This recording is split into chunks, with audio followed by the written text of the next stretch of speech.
Hey, what is up, guys? I'll make a short video here. I haven't posted anything in a while. I've just been really busy at work and sometimes doing a little bit of my projects here at home as I can. And lately, what I've been doing is trying to replace this last Goodman unit here, the one you guys like that makes all the noise. So I have to tell you, for the last couple of weeks, I've not been hearing that noise anymore because I got some ductless units I've been hooking up for my downstairs unit. And those of you have been following, that's my upstairs unit, which is a Frankenstein. I have a regular 3-phase scroll in there with a VFD, just using the chassis. Got it nice and thin because that extra about 16 inches really makes it nice to get my Can-Am trailer back here. It hits right here. It just barely clears these square units. So when I went to that one, I only had to navigate around the one, which really helped, trying to get the wheels around there. But pretty soon I'll be taking this one out, and I know you guys are waiting. Somebody reminded me, when I take this unit out, it's going to get shot out in the desert. So it's still a running unit, so be waiting for that coming up hopefully pretty soon. So continue what I was starting to explain. So this unit's been running for a while now. This year I put this on my homemade transfer switch to run it off of the inverter. So far for the month of July, 566 kilowatt hours running off the sun off my backyard solar panels. How much has this unit been pulling on the utility power? Well, 3.8 kilowatt hours. So yeah, that's definitely taken almost all of this off of the utility power. It ran most of June off of the sun completely. These are my batteries. It's ugly. I built this real fast, that's steel, and I got 30 kilowatt hours of lithium ion in there. And I still got to make a hood. I haven't done it, but that's my fan, my cooling fan, 240 volt one. This unit here I had here because I had the high wall in my garage hooked up to it, but I put a high wall in my TV area in my living room, connected it to this unit. So this unit now is running every day just to cool off the dining room, which is, or not my dining room, but my TV watching. It's in there. So that downstairs unit is on here. Now I'll show you the two units I put on the other side that are running the other part of the downstairs. Go check that out. And as we walk over here, those of you who haven't watched my channel in a while, these are my off-grid solar panels on my pergola. So yeah, it's got a few panels up there. Enough to pretty much run the upstairs 3-ton on it. It doesn't run the air handler, just runs a condenser. So back here's the back 40. I got to do some cleaning up back here. But I kind of did this real quick. I had this multi-port unit, but I needed some indoor units, so I had to go buy some 410 units while they were still in stock. Some of them were scratch and dent, so I had to pay some money for that. I got 3 of them for like 450 bucks. So I got one in the dining area. You know, convince the wife that this was okay. And I got the one in my daughter's room, which works out really good because this room here has 3 outside walls and it gets the morning sun. So the daughter complained. And look at this. I bought this off of Amazon. It looks like it slipped down. So I might have to do something to keep this stuff all looking good. There we go. So I'll put that in there. So you listen how quiet this unit is. So it's got 2 heads on it for now. And this one usually is trickling. I usually see this hardly ever up to 2 kilowatts.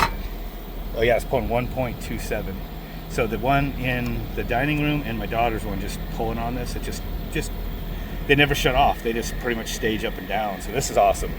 Also, my electrician friend, I actually had him come over and professionally put in this on a weekend. I mean, he's a perfectionist. He had to make every offset perfect with the level. I mean, it took a while. And that was like a little bit of an investment because we had to pull the wire all the way over the house to get it over here. The one thing he cringed on until I explained why I did it, but he's like, is that a freaking electrical plug you used? And I'm like, you dang right it is. And the reason I do this, and you can see it's pulling like 1.2 kilowatts. It's nothing for this 30 amp wiring, but this here, actually this is 12 gauge here. Oops. But this is 30 amp from down to here. The reason I did this twist lock is because if the power goes out, the downstairs ductless units can be plugged into my inverter because I have those receptacles in there. And this one I might have to run an extension cord to it. But the one in the dining area, that's already, it's just, the outlets are real close to each other on the other side. I'll show you those again. But basically, these are capable of running off grid. And we have power go out in Glendale every once in a while. It goes out for like 3 hours, 4 hours at a time sometimes in the summer, right at night when we're trying to relax, and that always sucked. So we've had actually some mild days the last couple days. Let me go back over here. I got solar stashed everywhere here, up there, over on my shed. So I got enough capacity now on that 6 kilowatt inverter. So child, how do you like this ductless mini split in your room? It's pretty good, yeah. You like it? Yeah. So you actually didn't crank it down real low today like you did after you found out how to use the controller, huh? Oh. Controller right there. Nope. So 76, that's where I put it. She likes to turn it down to like 73 in here. So the cool thing about these units versus the central duct stuff is they don't go on, off, getting 55-degree air and then no air. These just modulate the compressor up and down, and the fan kind of goes along with it if you put it in auto. If you don't put it in auto, it just stays on whatever speed you leave it on. And what speed is it's on? High speed. It's not on auto, so that's why it's... Yeah. So she likes it. So right now it keeps the fan up, but it still modulates the cooling. And then when she sits here on her computer playing games, she's got this blowing. When I go to sleep, I turn it to 73. Oh, you turn it to 73 at night? You little cheater. And then you turn it up during the day? Yeah. Yeah, so she already, that teenager, my youngest kid out of 4, she already figured out how to control that. This unit, that's outside wall. And then on the other side of the closet is an outside wall. This would be a garage for a 3rd car garage, but when this was built, this was optioned to do a 6th bedroom instead, and it's downstairs. She has her own bathroom. That door got cut in so she could get in there. So accessibility. So anyway, yeah, she likes it. Got one of those in the dining area, and then now I got one of these in my area. I just don't have one in the kitchen, but the one in the dining room next to the kitchen is so big that if we crank it down, and just put a fan out, it cools the kitchen. So right on. Hope this works out. Like I said, backup ability when the power goes out, because I could run this off of backup power, which is awesome. So that inverter is pretty much always feeding this, except for when the batteries drain out, it switches to utility. But you can see it's been running like 90-something% off grid. So if the power goes out, I'd probably unplug that one. And let's see, how is it? So that's utility power. So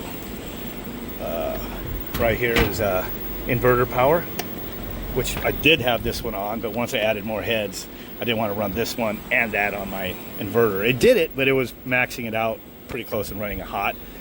I don't want to take the chance, so this one's running on utility power, which is less than what I'm pulling on the upstairs one.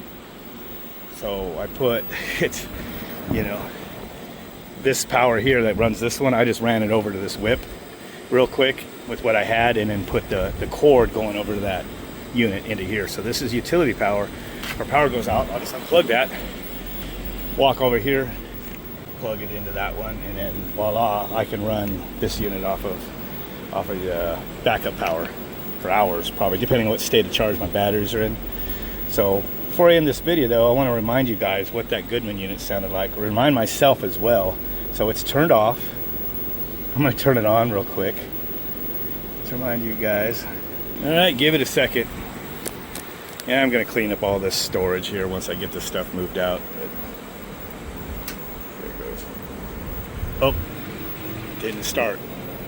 Is it disconnect out? I heard the contactor go. Oh, sorry guys. The power wires are disconnected. I did not leave them both connected.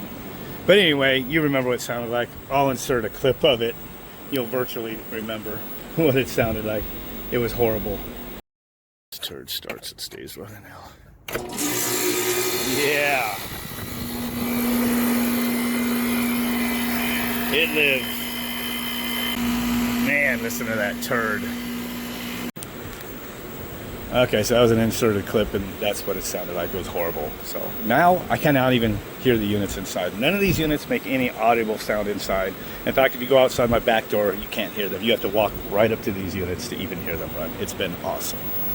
So now that I got almost enough units installed, zoned out with ductless stuff downstairs, I'm going to be ready to pull that unit real quick. So watch for that coming up hopefully this summer. Got to pump it down. I'm going to recover the refrigerant into a tank because it's R22, hold on to it, and probably charge it up with some maybe some water and CO2 for the effect, and then take it out to the desert and blast the ever-living shit out of it. So That'd be awesome. So look forward to that coming up soon. With that, catch you guys later. Don't forget to like, share, subscribe, and comment to talk about it.